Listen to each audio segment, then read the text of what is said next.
How did this all happen? How can one mystery, one wild ride, drive me to drink another one? I think you've had enough. How'd this all happen? Was it when my parole officer found out that I was using dark magic again? When I saw my brother trying to fly straight again? Or was it when I saw that episode? What was it? Oh yes. Rarity investigates. Please stop talking to yourself.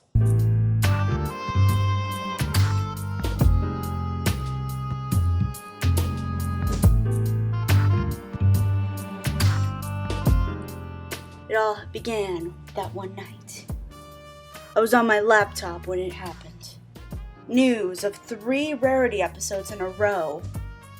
Confused at first, I saw the potential of expanding Rarity's character. After all, she hasn't had a lot of screen time since season 4. Little did I know that I would learn to be careful for what I wished for. The plot all started when Rainbow Dash was accused of kids show, right? Accused of sending Spitfire away under false pretenses before a big air show in Canterlot. It was all up to Rarity and Rainbow Dash to play out every film noir cliche in the book, just like how this video will more than likely do the same. After that, I went to my editor, Terabad, the blazer of the Terabad, at the bar to discuss the writing of the story. It was okay. Truth be told, I found the story to be a bit distracting at times, but it never got in the way of the story. Though you could see who the culprit was a mile away, you could forgive it because I'm sure kids wouldn't figure it out right away. Now that the episode is aired, it also makes me understand why we're given 3 episodes. It gives us a complete continuity arc with Rarity. Though, the venture to the culprit was very creative, showing our main mayor's intelligence that was bringing back an ideal from Diamond Dogs. Rarity not only uses her charm, but also her know-how of fashion and fashion accessories, as well as very high-class stuff in general, to solve this crime. Although I did have a problem with one part of the execution, that a mayor had gotten the cake and not a cult. But wait, now that I'd thought about it, it made no sense. Why would he be able to change from a cult to a mayor so quickly? He had no magic. He's a Pegasus. That didn't add up. I decided to leave the bar and go to the best artist I knew for answers. Well, the only one that I could afford at the time of writing this. Hey, you furry butt! I need an expert opinion on the visuals for this episode. While I do believe that the fashion was very unique and the overall look with the black and gray style went into the episode very well, I found that the switching between black and gray and color was happening too rapidly. It was a review like every other review. When I was pulled in for an out-of-the-blue cameo, I knew this dame was nothing but trouble. But then again, with every lovely lady, there's a sense of danger flowing behind her. Hey! I'm the detective in this story! I got the sense that I wasn't wanted in this, that I was intruding on another's review. It's easy to tell when ponies don't want you doing that. The way they look at you, their body language, heck, I could even smell that she didn't like me taking her spotlight. Give it to me straight about the visuals. The pacing for the noir scenes does evoke a little bit of a rushed writing style. The fact that they're used for the overdramatic parts of the episode does highlight a bit more of the humor in said episode. I'm reminded of the Rooster Teeth original animation X-Ray and Vav when they met Detective Flint Cole. It's a classic visual gag when parodying mysteries.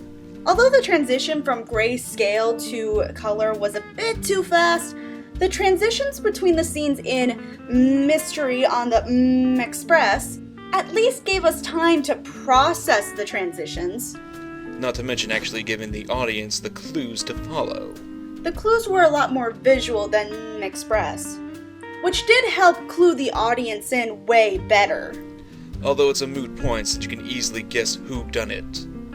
I'm not too sure about that, which is why I'm here. Rarity's witness said she saw a mayor come out of that cafe with a white scarf, not a cult. I could see the look in his eye as he peered onto the paper with a puzzled thought in his eye. What cogs were going through his head, I wonder. I really would like that cake. Is it possible that he had an accomplice with him the night of Spitfire's disappearance? But I can only tell you so much without more visual evidence. You can't give me any more than that? You can't tell me who, what, why? Thanks for your help anyway. After the meeting with Common, I walked around the city, leaving me to my thoughts. Who was this dame? Who was Wing Rider covering for? What was he covering? Was Rarity covering something too? I needed answers, and I need them now. Well, I only knew one dame that would know just what dames think, and if they were characterized right. Dreamy! Hey, Spotty. I mean, Crimson.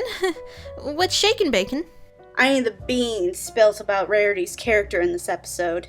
Depends. What's in it for me? I won't tell any pony about the thing. You wouldn't dare! Care to test it, Toots?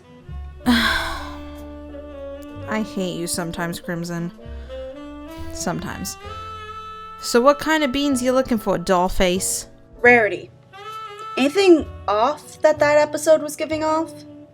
Writer mistakes or anything? She's smart, we've seen that before.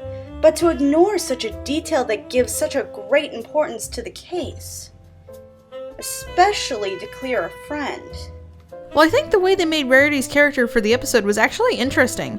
The way they made it look like she wasn't paying attention to details that I'm sure everyone else notices, such as the curtain being loose while the others were tied up, which was way more obvious than it needed to be, was actually pretty clever. From Rainbow Dash's point of view, it appears as though she is focusing on such materialistic items, such as the design of the cake, when she's actually gathering very important pieces of evidence.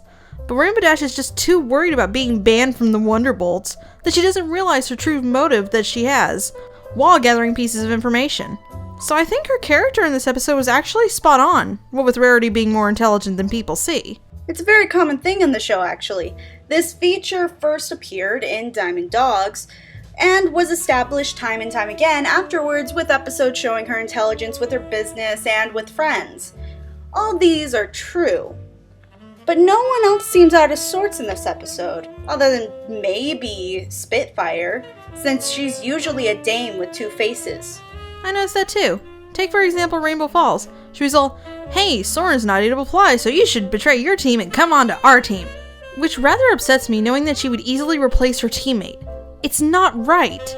Also, in this episode, Soren states that the Wonderbolts are there for each other, but Spitfire has clearly not followed the same motto, which is why she's my least favorite Wonderbolt.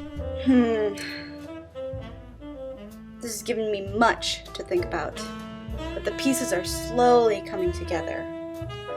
Thank you, Toots. See you in our next review. Yeah, crazy kid. Oh, and also, just so you don't tell anyone about the thing.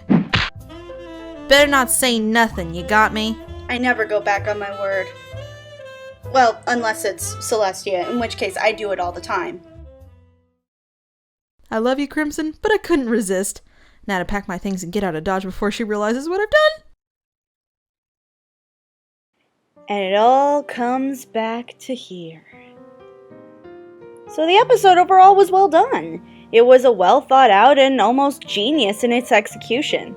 The characterization was spot on for most of the characters, showing that Rainbow Dash and Scootaloo actually have a lot more in common under stress than any pony would realize. Rarity's new love for Shadow Spade, while a bit out of left field, isn't out of character, since we know from the first Daring Do episode that she actually enjoys a good book. Why, a good book is almost as magnificent as silk pajamas on a Sunday morning. The visuals were absolutely fascinating, but a little too sporadic, causing some visually displeasing transitions and may appear like bad writing. The moral isn't anything we haven't seen from the series before. Don't underestimate your friends. A lesson that I think is better executed here than anywhere else in the series so far, because of the characters we were dealing with. The music fits the entire episode perfectly, and while the first third of the episode might be a little too much exposition, it's common in film noirs to have that much. So then, why have I been drinking? Glass of milk. White. Because I haven't had any sugar in the last 6 hours of writing the script and have a huge headache. Still, it just doesn't make any sense. How can the writers have missed such a huge plot hole? They kept saying that it was a mare that took the cake and not a... Well, I didn't want to get your hopes up until I was sure. And I couldn't be sure until I saw that chocolate stain. She had a really deep, raspy voice. What do you mean, raspy?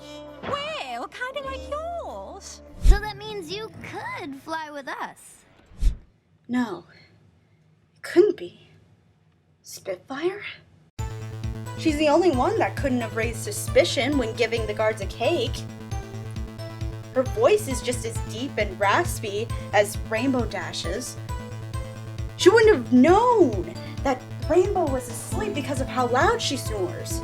She probably borrowed the scarf from Ryder to cover such a stylized mane. She wanted to make it look like Rainbow had been guilty of the crime. But why? Why risk losing her job, her career, for framing Rainbow? Why make such a show of it all? Even if Ryder was caught, she had a near-perfect alibi. She'd be seen as a caring daughter looking for her mother's cure. If he wasn't caught, Rainbow Dash would be dishonorably discharged by a reason of treason. Ryder would keep his record, and Spitfire may never one day be replaced and never be questioned again. No pony ever questioned her but Rainbow. That evil, deceitful dame! No, speaking of dames, ow. It's sugar-free!